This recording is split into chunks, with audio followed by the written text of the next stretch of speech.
وہ ادھر ادھر کہیں ہوگی, وہ پتہ چل جائے گا بعد میں. اور اس کے ساتھ ہی یاسمین کے گھر کو بھی جو ہے وہ سیل آؤٹ کر دیا گیا. اور آپ کو پتہ ہے کہ سغرا بی بی کا گھر جو ہے وہ ڈی سیل کر دیا گیا تھا, اور ڈی سیل کرنے کے بعد وہاں پہ جا کے جب پتہ چلا تو وہاں پہ کی الماریاں ٹوٹی ہوئی تھیں, سارا کچھ اس طرح کی جو چیزیں تھیں. اور یہ کیا سرائیاں کی جا رہی تھی کہ یہاں پہ شاید کسی نے چوروں نے حلہ بول دیا یا ڈکیتی ہو گئی ہے یا اس طرح کر کے. بھائی جب اس طرح کا کیس ہوتا ہے تو میرے خیال اس گھر کے پاس سے ڈاکو کیا کوئی بھی نہیں گزرتا ہے, کیونکہ وہ گھر جو ہے وہ جب پولیس نے کمپلیٹلی سیل کیا ہوا تھا اس وقت تو جلدی جلدی میں انہوں نے سیل کر دیا کہ بعد میں اس کی تلاشی لیں گے. تو وہ سارے کا سارا کانڈ انہوں نے کیا ہوا تھا کہ وہ زیور اٹھا کے یاسمین کے گھر میں رکھ کے سارا کچھ کر کے, تو یہ بالکل اس بارے میں بالکل ٹینشن لیس ہو گئے ہوئے تھے. لیکن وہ سارے کے سارے بھی جو ہے یاسمین کے گھر سے برآمد ہو گئے ہیں. اب شافی کو لے کے ہم بات کرتے ہیں کہ شافی جو ہے وہ بڑا چڑچڑا ہوا ہے. یار دیکھیں میں ایک آپ کو ایگزامپل دیتا ہوں. میرا ایک 1.5 سال کا بیٹا ہے. اب میرا 1.5 سال کا بیٹا جب یعنی کہ میں ایسے لیٹا ہوتا تھا تو میری چھوٹی بیٹی جو ہے اگر میرا وہ سر دبانے لگتی تھی وہ رونے لگ جاتا تھا کہ شاید میرے بابا کو یہ مار رہی ہے یا کچھ اس طرح کر رہی ہے. اب وہ 3 سال کا بچہ تھا, جب اس کے سامنے یعنی کہ ابھی بڑا سمجھدار بھی تھا. 1.5 سال کا بچہ جو ہے وہ اتنا میچور نہیں ہوتا ہے, لیکن 3 سال کا بچہ اس کی نسبت ڈبل ہوتا ہے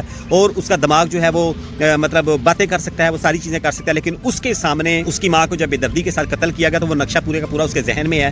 اور وہ اس کی وجہ سے ایک تو اس کی ماں اس کو نظر نہیں آتی ہے کہ جو اس کی لاڈیاں کرتی تھی, جو اس کو اٹھا کے گھومتی پھرتی تھی, اور وہ دنیا سے چلی گئی. اور اس کے سامنے جو ہے وہ کتنی شفافیت کے ساتھ اس کے ٹکڑے کیے گئے, اس کی لاش کی تزلیل کی گئی اور اس کی پھر لاش کو گندے نالے میں پھینکا گیا. تو وہ سارے کا سارا نقشہ جو ہے وہ شافی کے اندر گھومتا رہتا ہے اور اس کی وجہ سے اس کا مزاج جو ہے وہ بڑا چڑچڑا ہوا ہے. وہ کسی کے پاس نہیں جاتا, کسی عورت کے پاس نہیں جاتا, صرف ماموں کے پاس رہتا ہے یا نانا کے پاس رہتا ہے, یا اپنا باپ جو ہے جو قدیر ہے وہی اس کی لک آفٹر کرتا ہے اور قدیر ہی اس کا پیمپر وغیرہ چینج کرتا ہے, اس کو کھانا کھلاتا ہے, ساری کی ساری چیزیں قدیر کرتا ہے. جی تو شافی کی کسٹڈی کو لے کے یہ ہے کہ جناب پہلے تو شافی جو ہے وہ اپنے نانا کے پاس رہ رہا ہے, اپنے فادر کے پاس رہ رہا ہے, وہ ساری کی ساری چیزیں ٹھیک ہیں. لیکن اب شبیر صاحب کو مشورہ یہ دیا گیا ہے کہ آپ شافی کی جو کسٹڈی ہے وہ اپنے پاس رکھیں اور اس کو بذریعہ کورٹ اپنے پاس جو ہے وہ لے کے آئیں, تاکہ کل کو کسی بھی ناگہانی صورت کے اندر آپ کا نواسہ جو ہے وہ کسی اور کے پاس نہ جا سکے. کورٹ کے فیصلے کے مطابق وہ آپ کے پاس ہی رہے گا اور شافی کی پوری ذمہ داری اب آپ کے اوپر عائد ہوتی ہے کہ آپ اس کو محفوظ ہاتھوں میں رکھیں گے اور اس کو جو ہے وہ ادھر ادھر در بدر نہیں ہونے دیں گے. اب ہم آگے چلتے ہیں. اب قدیر کی جو ہے وہ پوائنٹ آف ویو سے ہم بات کرتے ہیں کہ قدیر جو ہے اس کو زارا کا والد جو ہے شبیر صاحب اس کو پولیس اسٹیشن میں لے کے گئے تھے کہ آپ نے اگر اس سے کچھ پوچھنا ہے تو پوچھ لیں, اور پولیس نے ان سے یہ کہا کہ اب قدیر سے کوئی بھی انویسٹیگیشن ہوگی تو وہ اکیلے میں ہوگی, وہ آپ کے ساتھ نہیں ہوگی.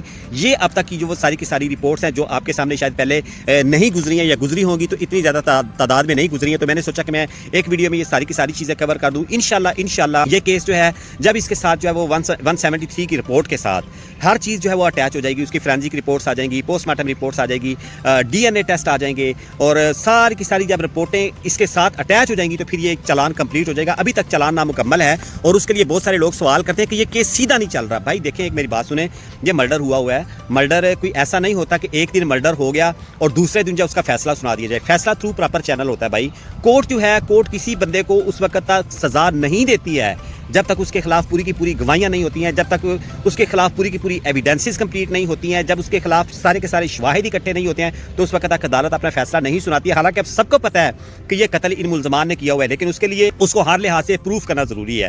اب وہ جیسے ہی پروف ہو جائے گا, سارے کا موقع کے شواہد آپ کو پتہ ہی اکٹھے ہو چکے ہیں, ان کا اعتراف جرم آ چکا ہے. ابھی انہوں نے جب ان کے اوپر فرد جرم عائد کی جائے گی تو انہوں نے ابھی اس کیس سے بھی انکار کرنا ہے, اور پھر اس کے بعد جو ان کا ٹرائل کورٹ سٹارٹ ہوگا, جب عدالت پولیس والوں سے یہ کہے گی کہ جناب اب شواہد کی روشنی میں آپ اس کیس کو عدالت کے اندر ثابت کریں, تو پھر وہ کیس جو ہے وہ ایک مکمل کیس بنے گا, ایک چلان مکمل بن جائے گا. ساری کی ساری چیزیں جو ہے وہ سامنے آ جائیں گی اور پھر ان کے خلاف جو ہے وہ گواہیاں شوائیاں ہوں گی, سارا کچھ ہوگا. پھر ان کے پاس 374 کے سوال جواب بھی ہوں گے. پھر سوال جواب کے بعد جو ہے وہ عدالت اپنی فائنل ہیئرنگ سننے کے بعد ان کے کیس کے اوپر جو ہے وہ سزا سنائے گی اور ان کو جو ہے قرار واقعی سزا ملے گی. انشاءاللہ یہ کیس پوری طرح مضبوطی میں ہے اور آپ لوگ تھوڑا سا صبر رکھیں, اور آپ کی بڑی مہربانی ہے کہ آپ کمنٹ کے اندر جسٹس فار زارا ضرور لکھا کریں. آپ ویڈیو دیکھ لیتے ہیں یار, آپ اس کو لائک نہیں کرتے ہیں, کم از کم نیچے جسٹس فار زارا کریں. ہم آواز اٹھاتے ہیں تو ہمیں آپ کی سپورٹ کی بہت زیادہ ضرورت ہے. اگر آپ ہمارا ساتھ دیں گے تو انشاءاللہ اس کیس کو جلدی نپٹا دیا جائے گا تاکہ لوگوں کو پتہ چلے. اب یہ نہیں ہے کہ ایک ویڈیو کے اوپر 50,000 ویوز آتے ہیں تو 50,000 ویوز کے ساتھ اس کے نیچے جو ہے وہ 10-15 لائکس ہوتے ہیں, واچ ٹائم بھی ہوتا ہے, ساری چیز ہوتی ہے. مطلب آپ ویڈیو کو پورا دیکھ بھی رہے ہیں, لیکن لائک ضرور کیا کریں, نیچے جسٹس فار زارا کا میسج ضرور کیا کریں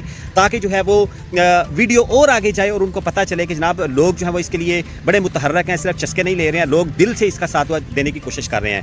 تو بس یہی تھی اس کیس کی اپڈیٹس. اپنا بہت سارا خیال رکھیں, مجھے اپنی دعاؤں میں یاد رکھیں. ٹیک کیئر, اللہ حافظ, السلام علیکم. میرے دوستوں, ہمارے بہت سارے پاکستانی ایسے ہیں جو آن لائن کام کرنا چاہتے ہیں, بائنانس کے اوپر کام کرنا سیکھیں, بائنانس کی پریکٹس کریں, بائنانس کا کورس کریں اور اپنے پیسے ایسٹ کی شکل میں وہاں پہ خرید کر رکھیں. آن لائن ٹریڈنگ کا مشورہ نہیں دے رہا ہوں, آپ ایسٹ خرید کر رکھیں, جیسے USDT آپ خرید لیتے ہیں, ڈالر خرید لیتے ہیں, کیونکہ آج دن پاکستان کی کرنسی جو ہے اس میں بہت سارے اپ ڈاؤن ہوتے ہیں. جیسے ہی وہ کرنسی ہماری اگر ڈاؤن بھی ہوتی ہے تو وہ والے کوائنس جو ہے وہ اسٹرانگ ہوتے ہیں, تو اس سے ایک تو آپ کے پیسے کا لاس نہیں ہوتا ہے, دوسرا یہ ہے کہ وہ پیسے آپ کسی بھی ٹائم پہ ودرا کر سکتے ہیں, اس سے آپ کا کیپٹل محفوظ رہے گا. میں آپ کو آن لائن ٹریڈنگ کا مشورہ بالکل نہیں دیتا ہوں, باقی آپ کی اپنی چوائس ہے. مجھے اپنی دعاؤں میں یاد رکھیں.